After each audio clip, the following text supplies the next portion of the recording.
In today's video, I'm going to teach you how to set up email forwarding in iCloud Mail. If you want your iCloud messages to land automatically in another inbox like Gmail or Outlook, this guide will walk you through the exact steps and explain the options along the way so you can choose what works best for you.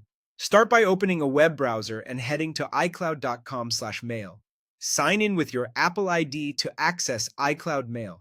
Once you're in your mailbox, look toward the top of the mailboxes list for the gear-shaped settings icon. Click that, then choose Settings from the menu that appears. This opens your mail settings in a new panel, which is where you'll find the forwarding controls. In the Settings window, look at the left sidebar and click Mail Forwarding. You'll see a checkbox labeled Forward My Email To.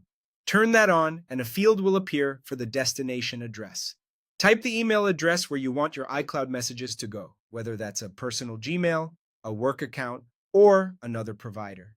Take a moment to make sure the address is spelled correctly so your messages forward as expected.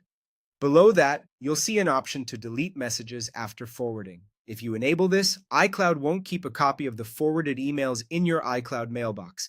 This can help you avoid clutter and save iCloud storage space.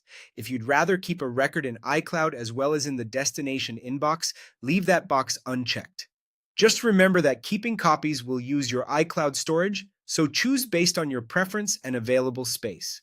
When you're satisfied with your choices, close the settings window or click Done to save. Your changes take effect right away for new incoming messages, and you can adjust these settings anytime. If you decide later that you no longer want emails forwarded, turning it off is just as simple. Open Settings. Again, go back to Mail Forwarding and uncheck the Forward My Email To box. Save or close the settings, and your iCloud Mail will return to its normal behavior, keeping messages only in your iCloud inbox unless you move them yourself. That's all there is to it. With these steps, you can streamline your inbox and make sure important messages appear where you check most often. Thanks for watching, and feel free to replay any section if you want to review the options before you set it up.